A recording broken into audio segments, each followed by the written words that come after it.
Hi everyone, my name is Danielle Hicks, and the occupation I'm going to teach you today is jump roping. I've loved jump roping ever since I was younger, and while I was in elementary school, we actually had not only jump rope for heart, where we had the entire week dedicated to jump roping during gym class, we also had a jump demo team, which I was a part of, where we would travel to different elementary schools and put on a whole jump roping performance. At the end of the show, we would take kids from the audience that attended the school, and we would teach them how to jump rope with us.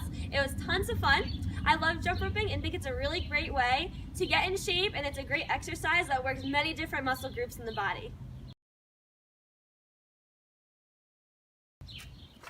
Jump roping is a very beneficial, low-impact exercise for the body. It's extremely affordable, it's not expensive to go and buy a jump rope, and it's also very portable. You can just throw it in any kind of bag and bring it with you wherever you go for just a little needed exercise.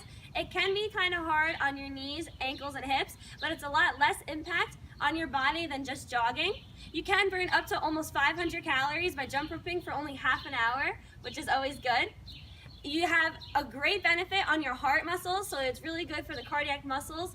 And there's also several different muscles in your body that are being worked on. The most important one is your brain. There are a lot of cognitive benefits for jump roping. It has to deal with coordination, rhythm, and also body awareness. And then the more obvious muscles that are being worked on are the gastrocnemius, the quadriceps, the hamstrings, the gluteus muscles, the abdominal muscles, the forearm muscles, and then also the deltoids. Jump roping falls into many of the categories listed as occupations in the Occupational Therapy Practice and Framework. The first, and I think the most important one, is the instrumental activities of daily living, health management and maintenance. It falls under this category because it is a routine that you can promote health and wellness for the body. Another one of the instrumental activities of daily living is shopping. So I did have to go out and buy a jump rope and buy all the other tools and equipment needed for jump roping. Another occupation that I think this participates in is play exploration, because it's something that I enjoy doing. It's an activity that I'm excited to partake in. And another occupation is leisure. So leisure exploration, it's a non-obligatory activity that I am intrinsically motivated to participate in. So some of the tools, supplies, and equipment that you need for jump roping are comfortable sneakers, some workout clothes that you can easily be moving in, of course a jump rope to actually do the jump roping. You can use a hula hoop, which we will get to later in the video, explaining why you could use this to grade the activity, and then also a water bottle to make sure you stay hydrated while you're working out. So before we actually start jump roping, it's extremely important that you do stretch before you do any sort of physical activity. So we're just going to do a quick stretch of our legs and our arms. We're going to start with our legs open, a little over shoulder width apart, and we're going to have to make sure that our knees remain straight throughout the entire stretch. You're going to reach down to one side. If you can't reach all the way down to your foot, that's okay, as long as you're keeping your knees straight. You're going to come back up and go back down to the other side, ensuring again that your knee remains straight. Then reach down the middle.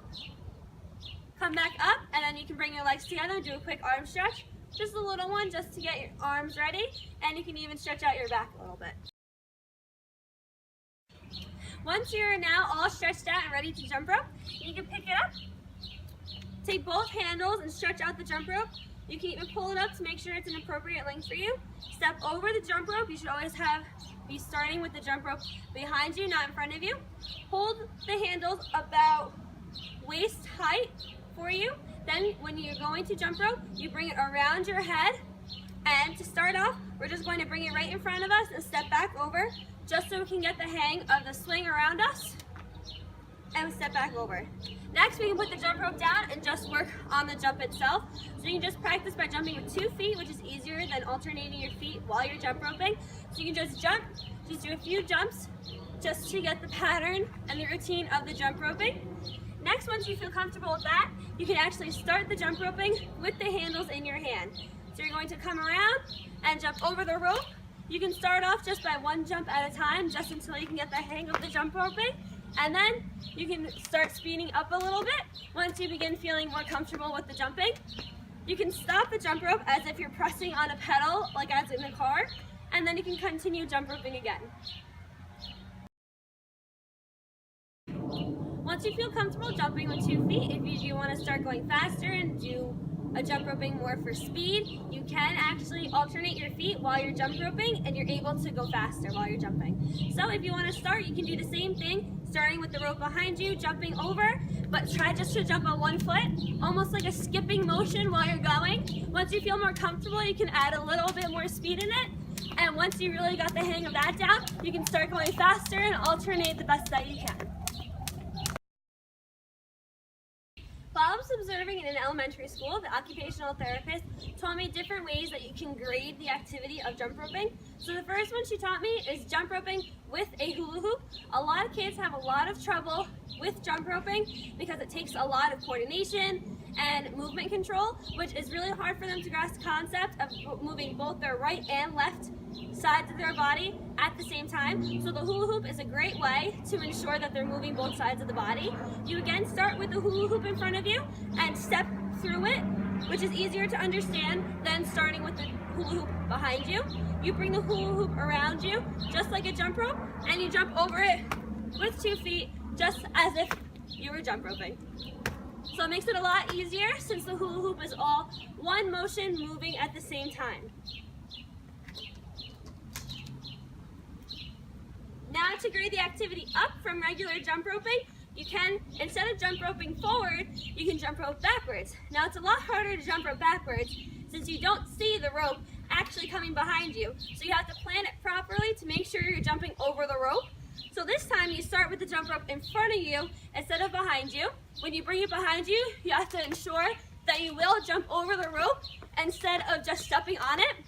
To stop it, you put your foot out behind you, similar to doing the pedal, just backwards. Another way you can grade the activity harder is by jump roping forward, but this time you can cross your arms while you're jump roping, which is a cool skill and doesn't take much effort. You just cross your hands and continue jump roping. So that's how you jump rope. Thank you for watching, and I hope you enjoyed my video.